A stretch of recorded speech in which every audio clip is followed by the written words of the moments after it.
Hey, you're tuning in to Shanny and Savannah from Shalid. Awesome. Hi, everybody. So today we are going to talk about how Shanny's gift became and came to fruition. And how Savannah and I started working together. Awesome. So I'm Savannah. Shanny is my mentor. She's taught me everything that I know. A little kind of brief background history for me is that I can see spirit, and I've kind of learned to hear spirit. And Shanny, you want to, I guess, talk about your little gift? Yeah. So I have been able to, I use my body kind of like a tuning fork, a beacon. I can feel lots of different things. I can feel spirits. I feel the spirits of the land. I feel spirits around people and so on. So originally I thought everyone was like that until I realized no, not everyone is. So over the time I've honed that gift. So, and we'll talk a little bit more about that today. Yeah. So first question, we're starting off strong. When did you first notice your gift? And maybe like what age you first noticed that? Yeah. Well, I think I left the womb with these gifts, and for most of my life, I thought, like I just said, everyone had these kind of gifts. But in 2005 was really when I started learning more about energetics and energy and how to influence energy and how to have energy help my life. And so I studied with a couple people from Tacoma, Washington, where I was living at that time. And that was really helpful because that was how I started getting the language of what I had been doing or feeling or experiencing. A stronger understanding, Yeah. So my modality, there's all these different modalities, and they really coincide with your different senses. So there's like clairvoyance, where maybe your dominance would be that you see things. For mine, I'm more claircognizant, so I just have a knowing. And I've learned over time that if I don't follow that knowing, then, my life kind of implodes. So I know that I can really trust my knowing. Savannah, you want to talk a little bit about your dominance? Yeah, so mine actually, I guess it didn't start with seeing. So for me, it was a sense, like just always felt like there was things around me and I couldn't explain it, but it made me really uncomfortable. And then the more that I kind of grew as a person and the older I guess I got, the more I started to see things. And for me, seeing looks like a projection. Like my mind is projecting kind of what it looks like. So it's kind of like flown into all these different modalities. Like for me, it was first sense, and then now it's see, and then it was now I can hear what I'm being told. But I would say that my dominant trait is being able to see spirit. Mm-hmm. So when we work together with our clients, it's so helpful because we bring these different modalities. It kind of rounds out the picture a little bit more. Yeah. Awesome. So you were also saying, you're on the first question, like when did I really notice? So I don't know, gosh, maybe this was 10, 12 years ago. I woke up in the middle of the night and my cousin was there. His spirit was there, and he said, "Oh, I'm dying." And I said, "Oh, thank you so much for all that you have given to our family, and what a beautiful spirit you are, and just go to the light." And then I just went back to sleep. And the next morning, my sister said, "Oh yeah, Mom called and said that our cousin died." And I'm like, "Oh yeah, I know." Like, but nobody told you. Yeah, so I realized, oh yeah, that is different. That is different, and I want to learn more about this, and I want to honor this gift and use it in the ways that can serve our world. Yeah. So that's a good segue into my next question for you. So what did honing your gift look like? Kind of walk us through the process of that. Yeah. So let's see, it was 2005 I started, 2005 or 2006.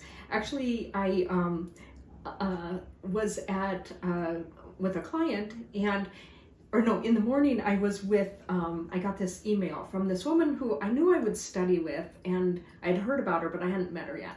And this email was forwarded to me, and it was just after the tsunami in Indonesia.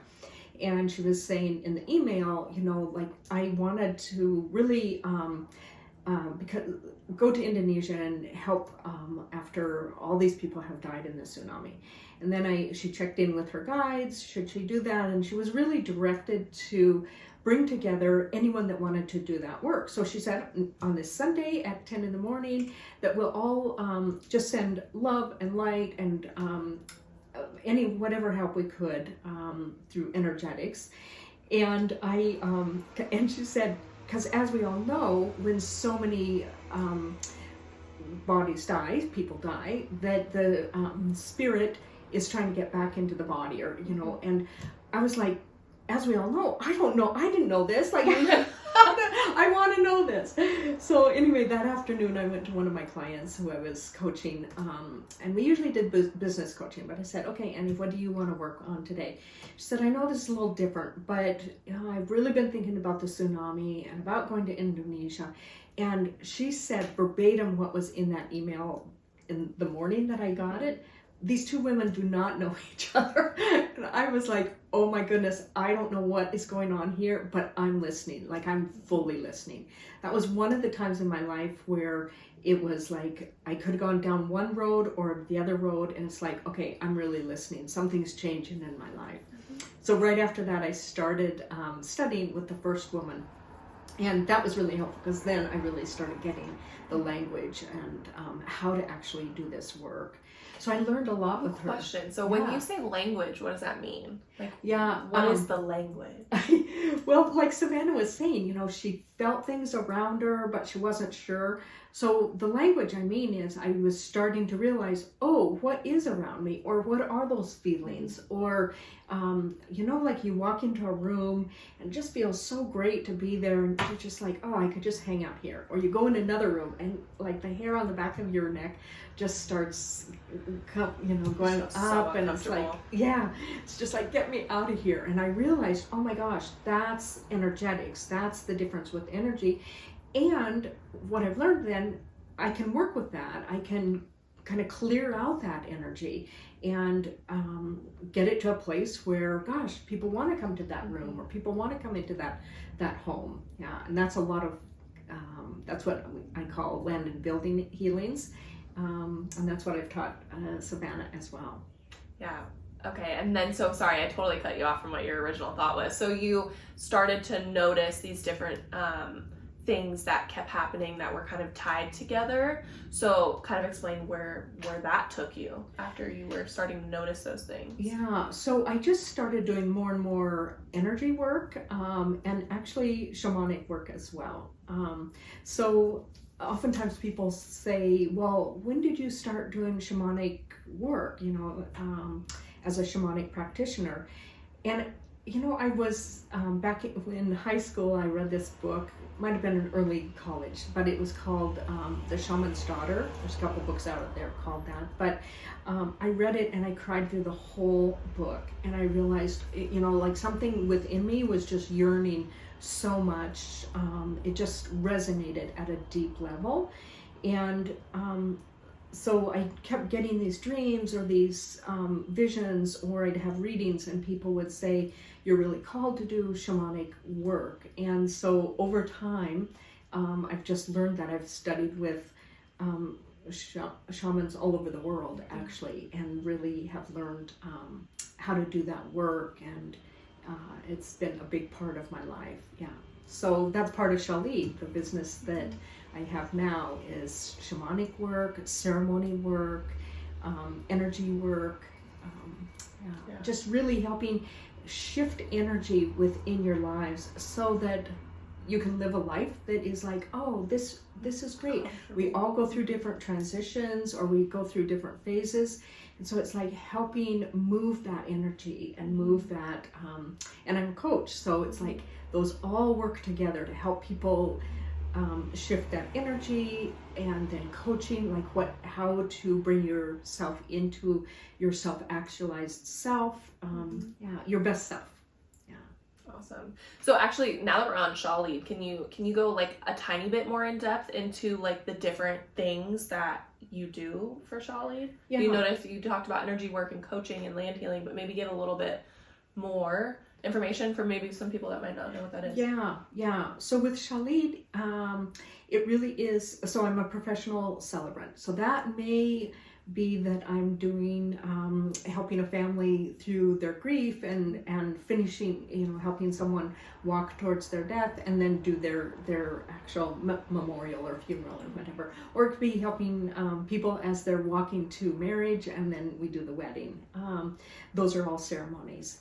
It could be through shamanic work. So I work, I do this, so precious, but it's what I call sweat lodge at the ocean. I live by California. I'm close to the ocean. So walking through those 4 steps that I've been taught around sweat lodges, but doing it with water, and the profound response from the ocean is just unbelievable. So that's just another ceremony that we do as well. I do energy work, so I'm a restorative touch practitioner, and have been for probably 12 years now, and that has been really helping our energetics in our light body, in our field, in our body, and then a couple feet beyond our body is our light body. So again, and working through the central channel, through our chakras, helping shift those energies, bringing chakras into balance, getting them activated a bit more. So yeah. Okay. Well, then this leads into my last question for you, Shanny. Looking back, kind of at where all of this started, like, did you think that would take you to where you're at now? Oh, the progression. Well, I never, no. Long story short, no. Short answer. But since I try to follow my intuition and really follow where I'm being called by the universe, and by whatever is greater than us, bigger than us, that it's kind of like one step in front of the other. And I often say, when we're growing up, we played that game, warm, warm, cold, cold. So it's like taking one step warmer, taking another step in that direction, warmer, taking another step colder. Oh, wait, I need to self-correct a little bit here, and just finding the path of how to walk this journey. And it is so different. Like each person that I work with, I learn something new. And when I work with spirits on the other side, and I work with other worldlies like fairies and the land spirits and so on, but it's kind of like, in our everyday life here on this realm, it's like every person is different. Everyone has personality. Everyone's experience is different. And that's why I'm always learning. Things are different for each reading I do. I'm like, oh, this is interesting. A lot of things are the same. So I'm like, oh, when I have this feeling, I know this is happening. But still, once working with a specific person, it is different. Do you feel that too? Yeah, absolutely. I think, especially as of recently, I think there's times where we're doing work and I'm like, well, that was new.